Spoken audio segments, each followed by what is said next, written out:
Good morning, Welderbeast. How you doing? So this week I'm wanting to talk about 5 mistakes most beginner welders make in welding school. First mistake that most beginners make when they're in welding school is they don't realize what they don't know. I should say it better, they don't know what they don't know. And what that means is when you're getting into it, you're first learning, make sure that you realize if you don't know something or something's not quite adding up, go and ask. Don't just assume that you got everything figured out and you know what's going on, because for the most part, you might be doing something that's completely wrong, but you just don't know what you don't know. So use your teacher, utilize them as much. I mean, when I was in there, he probably hated me. My teacher probably did. I bugged the fire out of him.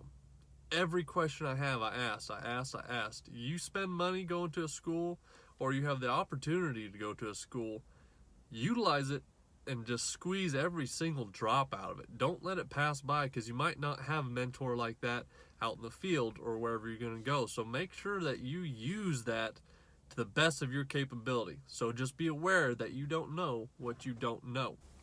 The second part I want to talk about is the prep and the fit up is literally half the battle, guys. I've been around plenty of people that were learning and they just wanted to hurry up, just rush it real quick, and they wanted to weld. They just wanted to get to welding because that was going to make everything, they were going to become a better welder faster. Guys, prep and fit up is half your battle. Take the time to do a proper prep, do a proper cut. If you're cutting pipe, whatever you guys are cutting, do it right the first time. If you don't, then go back and recut it. Spend the time, do a proper prep work on your pipe or your material, clean it up properly, put a proper land on it, whatever you're welding on. I'm kind of more leaning towards pipe because that's my experience. And then the fit up, make sure your fit up is right, guys. I mean, if you got lands that are thin, then thick, then thin, then thick, then thin, all the way around that pipe, it's going to be really tough to roll in a bead, especially when you go to fit up. Now, if it's fish-mouthed, I mean, you're going from, instead of just being flat and flat with that pipe, when you put it on, it's all like, just kind of like going on like this, or like this, or like this, however it is, just kind of wobbling like that. It's going to be really tough also, because you can go from a narrow gap to wide gap to narrow gap to wide gap. And what's going on there is you're just fighting it the whole way. Now, if you take the time to do a proper prep work and a proper fit up, and it's just beautiful all the way around, a good 16th, maybe heavier gap. Some guys like 332 if they're running uphill. Downhill, 16th or heavier. And then get your land right, and then it should just roll in smoothly. You should be able to do it one-handed, really. When you're getting started, you can't do that, obviously. But what the point being is just it makes it so much easier when the prep and the fit is all right. So take the time to do it, guys. That's the second thing that most beginners don't really realize, is that's half your battle. Third, don't assume that your teacher's way of teaching you or your teacher's way of welding is the only way to do it. What really helped me, and most people don't really have this opportunity, so you're going to have to be creative with it. Go watch Jody with Welding Tips and Tricks. He's a great guy. Lots of tips on there. There's Weld.com, Bob Moffitt. Those guys are great. Kind of look around and see what's going on with other welders and other instructors. And why I say that is because every welder has their own techniques, their own way of making stuff work. Even if I was to show you how I welded, you're not going to replicate it. My welding style is a combination of about 10 to 20 different welders that I learned from in the field, and one was in the welding school. So don't assume that your teacher's way is the only way, because that's really going to be a stumbling block for you if you're trying to copy him or her precisely. It's not going to work. You've got to weld to find the technique that works for you. Some techniques work better for others than maybe you. The point being is we're all built differently, and we're all, you're either right-handed welder, left-handed welder. I'm really tall, I'm 6'5", so there's a lot of positions I can get into that make it easier for me to weld Like on a 6G, I never did learn to do right-handed on both sides. It was just easier for me to learn both hands. So all my tests that I take, I weld left-handed on the off side and right-handed on the good side. That's just what was easier for me. That's how I learned. My instructor didn't do that. He was predominantly right-handed, so he learned how to weld right-handed on the off side and the good side. So just different techniques. Make sure you look around, try finding different ones and test them out for yourself. Don't just try copying your instructor, because it's not going to work out well for you. Number 4. You are only as good as the time you put in. Meaning, if you want to sit there and talk, you want to go around just jabber jaw with everybody and you just think that you got things figured out, goes back to number 1, you don't know what you don't know. If you think you got it going on, you really got it figured out so you can kind of lax up, that's going to bite you. It really is. You only are ever going to become as good as the time you put in. So it goes back to what I was saying in the very beginning of this video. Guys, utilize every single second you have. Every single second. So just squeeze every drop out of it. If you have time to be welding, obviously it goes back to what we're saying. Make sure you're doing a good fit up and proper prep. But if you should be welding, if you could be getting better, make sure you're doing it. Don't get to a point of complacency, is what I'm saying. Don't get to the point where you're either frustrated so you just walk away, or you think you got it so you just kind of ease back. It's not going to help you.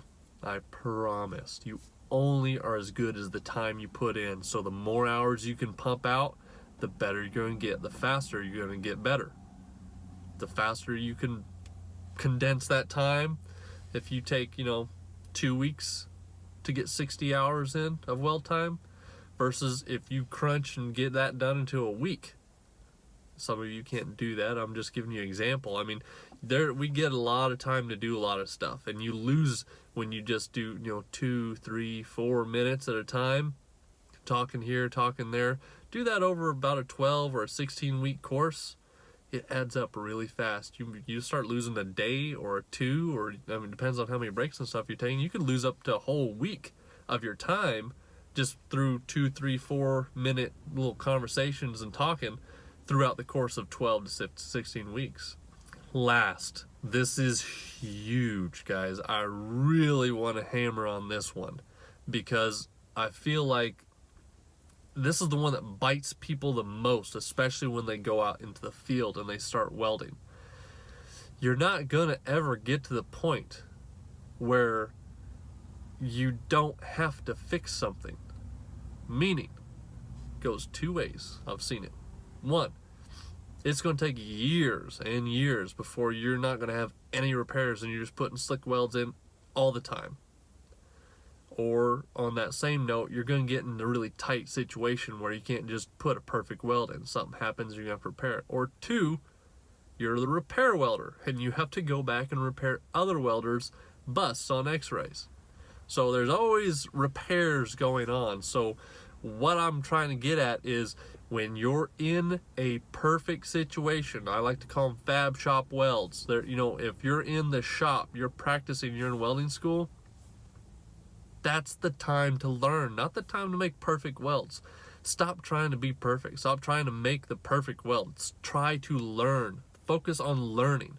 Turn your machine way up, turn it way down. Put the dig on or put less dig. Try a different technique, a stepping technique or dragging technique, a wider gap or tighter gap, a thicker land or a thinner land. Try everything until you start seeing what works, what doesn't work, why it works. Start dissecting this thing. Remember, this is for learning. This isn't for becoming a machine within 12 to 16 weeks. It's not going to happen. I can guarantee you it just doesn't work that way. So learn everything you can. So when you make a mistake in the shop, fix the mistake. Please, please take the time and fix it.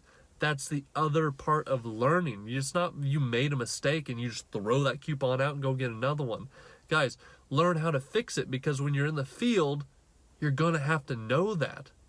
You don't need to just know how to weld in the field. You're going to have to know how to fix a repair. or you're going to have to learn how to do a repair on your root or whatever it is. When you're putting it in, something didn't go quite right. I know the story for me is I had things dialed in pretty good. I was doing great. Got a super green helper though, and they decided, we were on some 24-inch pipe, they decided to cross each other a couple times. So what happened is my sides and everything were great, but they ground my bead a little too thin on the bottom because the guy on the outside ground across the bottom, and then my helper ground across the bottom. So by the time I came down to the bottom putting the hot pass in, it was paper thin, and I blew a huge hole in it. So what happened?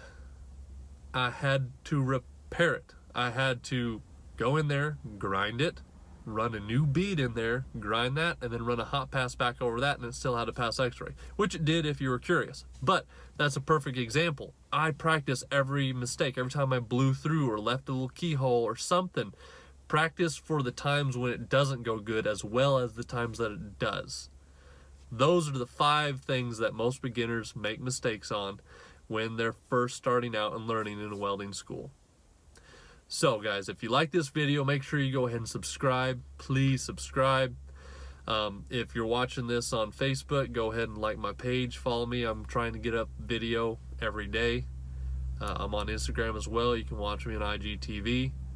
Guys, I love your attention. Thanks for the support. I'm going to keep on trying to get these videos out. If you have any other things that you would like to add them in the comments. If there's something else you see that you want to add to this list of 5, I would love to hear it. I love getting good conversation going. I am not the one-stop know-all guy.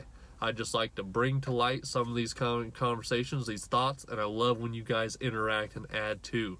So please take the time, throw it in the comments, share it around. Let's get good conversation going on about this. I mean, we're all learning, right? Every single day we're learning. You guys have a good one. I'll see you next time.